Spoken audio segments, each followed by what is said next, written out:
Hello everyone, welcome back. Hope you all are doing great. Guys, today I'm going to discuss a very important real-time enterprise network troubleshooting scenario that every network engineer must know. Look at this simple topology. Switch 1 is connected to switch 2 over a trunk link, but something unexpected is happening here. Both switches became the root bridge for VLAN 10. Yes, both switches are root bridge for VLAN 10. In real enterprise network, this will be your top priority ticket because a spanning tree must elect only one root bridge per VLAN, right? So why is this happening? Why both the switches are root bridge for VLAN 10? Let's understand in this video. See here, in my lab, both switch 1 and switch 2 are saying I am the root bridge. Let's verify it first. Let me show you the output of switch 1 first. So a spanning tree for VLAN 10, and here you can see it's saying I am the root bridge. This is root, this bridge is the root. Similarly on switch number 2 also you can run this command. So a spanning tree for VLAN 10, so a spanning tree for VLAN 10, and here you can see this bridge is the root, means both the switches are a root bridge for VLAN 10. It mean what? It mean there is some issue, right? Maybe in the configuration, right? Maybe in the cable, right? There is unidirectional connectivity between switch 1 switch 2, but there can be cable faulty as well, and this is very common issue in HSRP also. Many time you will see that multiple switches are showing active, right? It mean what? It mean HSRP messages is not getting exchanged between the switches, right? Similarly here between switch 1 and switch 2, STP hello message, which is BPDU is not getting exchanged between switch 1 and switch 2. That's why both the switches are saying I am the root bridge, right? If switch 2 will receive superior BPDU or switch 1 will receive superior BPDU, then it will not declare themselves as a root bridge. If both the switches are saying I am the root bridge, it mean what? It mean they are not able to exchange BPDU for VLAN 10, right? Switch 1 is not able to send BPDU for VLAN 10 to switch number 2, as well as switch 2 is not able to send BPDU of VLAN 10 to switch number 1. That's why both the switches are showing root bridge. But why they are not able to exchange BPDU? What can be the reason behind it? So guys, there can be any reason. Let me tell you most common reason first, right? When I started investigating this issue in the production network, I found that VLAN 10 was not allowed on the trunk link on switch number 1, right? And I have troubleshoot these kinds of issue multiple time in the production. Sometime you will see native VLAN mismatch. Because of native VLAN mismatch also you will find this kind of issue. Both the switches will show you what? Root bridge, right? You will find multiple root bridge in your network. So native VLAN mismatch can be the one reason. VLAN is not allowed on the trunk link can be the reason. There can be issue of cable faulty, right? Let's suppose TX or RX port is not working well on switch 1 or on switch number 2. The port is faulty or the cable pin is faulty. In that case also trunk link will be up. It will show you the status is up, but they are not able to exchange BPDU, right? So let's understand all possible reason based on real-time enterprise network. So reason number 1, VLAN 10 is not allowed on the trunk link. Let me write here, right? And I have discovered this issue only, so that's why I'm keeping it on top, right? And sometime interviewer can also ask you this question, right? I have two switches, both are directly connected with each other over trunk link, and both the switches are showing root bridge, right, for one particular VLAN. How you will troubleshoot? What can be the reason, right? So reason number 1 can be what? That VLAN 10 is not allowed on the trunk link. If VLAN 10 is not allowed on the trunk link, in that case definitely switch 1 cannot send BPD of VLAN 10 to switch number 2 on the trunk link. Number 1 reason. So you will verify the VLAN 10 is allowed on the trunk link or not. For an example, here so interface trunk, and you can see here all the VLANs are allowed on the trunk link. G0/1 is trunk, and all the VLANs are allowed here. Similarly on switch number 1 also you will verify, right? I will troubleshoot it, don't worry, right? First we'll see a step by step how we can identify the issue, and after that I will fix it. Okay, so if VLAN 10 is not allowed, means it is removed from the trunk link, right? It can also cause the issue, right? And you have to fix it immediately, right? So switch 1 can't receive STP BPDU for VLAN 10 from switch 2. Similarly switch 2 can't receive BPDU for VLAN 10 from switch number 1 if VLAN 10 is not allowed on the trunk link. So both the switches will think that I am the root bridge. If switch is not receiving superior BPDU from any switch, any other switch, it means I am the root bridge. Okay, so each side you need to verify the trunk link, that makes sure VLAN is allowed on the trunk link or VLAN is not removed from the trunk link. Number 2 reason, which is again the most common reason, and most of the time you will find native VLAN mismatch error, right? In case of HSRP, in case of VTP, sometime in case of all layer 2 protocol, you can say all layer 2 protocol, STP, right? Native VLAN mismatch, very common reason, right?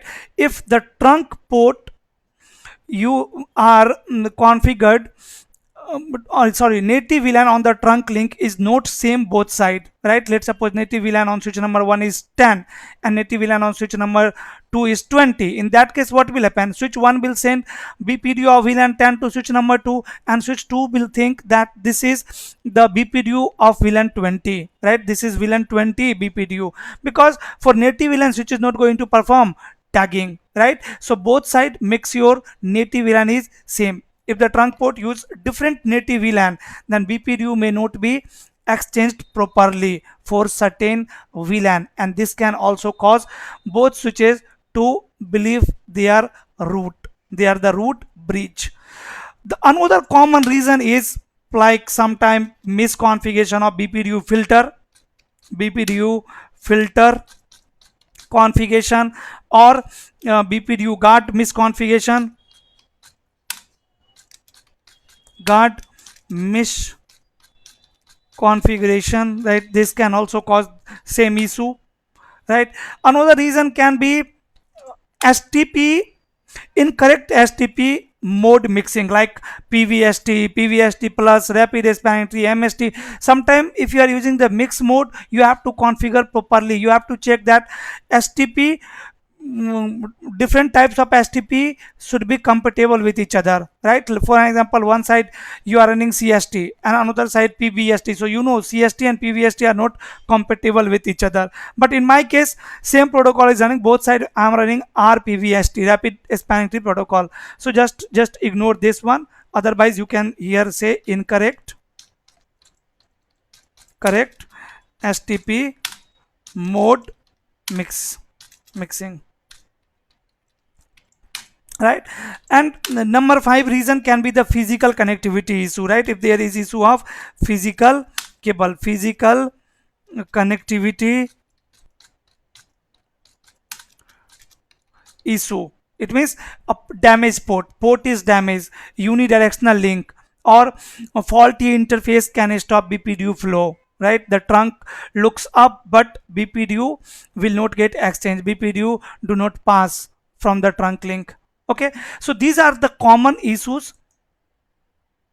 Because of that you will find multiple switches are acting as a root bridge. Now let's fix it, let's verify it and fix it. First, for VLAN, other VLAN, let's say for VLAN 20, for VLAN 20 you can see which switch is a root bridge. Switch number 1 is root bridge, and let me take you to switch number 2 and let me see for VLAN 20 also it is saying root bridge or not.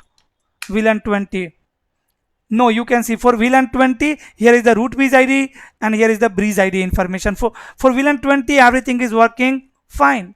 So issue is only for VLAN 10. Let's verify it. Why? Let me verify the VLAN first.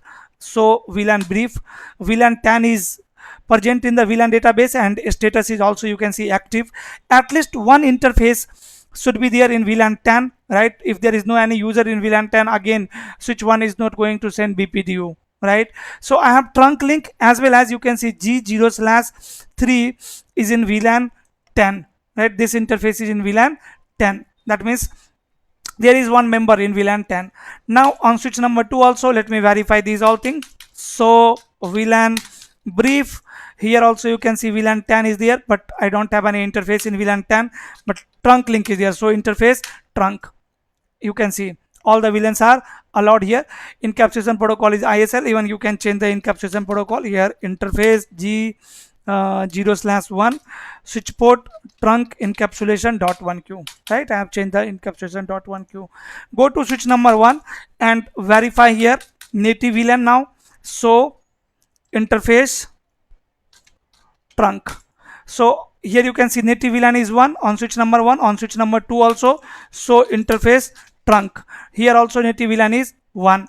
Encapsulation protocol .1q, it is matching same, right? Here you can see with the help of negotiation status is trunking both side, but here on switch number 1 you can see VLAN 10 is not allowed on the trunk link, right? So this is one reason why both the switches are showing root bridge, why both the switches are saying I'm the root bridge. So VLAN 10 is not allowed on the trunk link of switch 1. So switch 1 cannot send any traffic of VLAN 10 from the trunk link. You have to add VLAN 10 on this trunk link. Interface G0/1 and switch port trunk allowed VLAN and add VLAN 10, and now check. So interface trunk, now you can see all the VLANs are allowed here, and so a spanning tree. Here you can see this switch is the root bridge. Let me take you to switch number 2. Now switch 2 should receive BPDU, and this time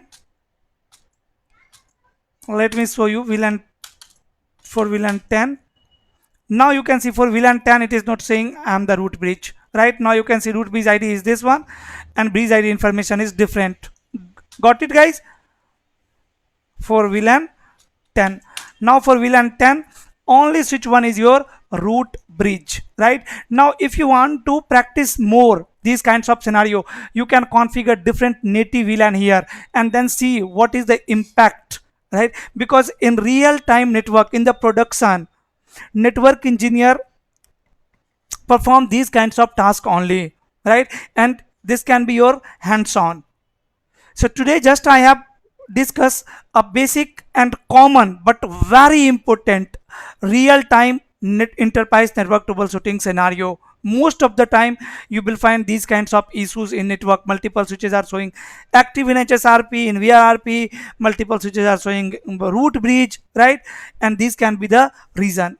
So, and one more thing, there is no any logic of learning theory or understanding theory if you are not performing the lab, right? So design these kinds of topology, remove VLAN, and then check both the switches are acting as a root bridge, configure different native VLAN. If native VLAN is mismatched, check which kind of error you are getting and troubleshoot it, right? And that this way if you will work, if you will learn, right? And if you are the follower of PM networking, if you are following subscriber, that means I am expecting you all have the EVNG software for lab practice, and you guys are performing the lab. Whatever topics you are learning from PM Networking YouTube channel, you are performing the lab, because networking is practical, right? 100% practical. We are learning theory only so that we can perform lab. Even our all the live classes are 100% practical. And if you want to learn these types of scenarios, VLANs, right, enterprise LAN network, WAN network, SDN based networking, then check our CCNA plus CCNP combo course once, right? Our combo course is designed to teach you the modern enterprise network from scratch. Okay, so this was a small scenario I have discussed. Hope it is clear to you. If this scenario was helpful for you, if you have learned something from this video, please hit on like button, guys. If you have any another scenario, because one of my student has shared this scenario with me and I thought to make one video on it. If you also have any real-time scenario, please share with me. I will make video on that and it can help others as well. Thank you so much for watching. That's all for today. We'll meet soon in next video. Till then, stay safe. Bye bye.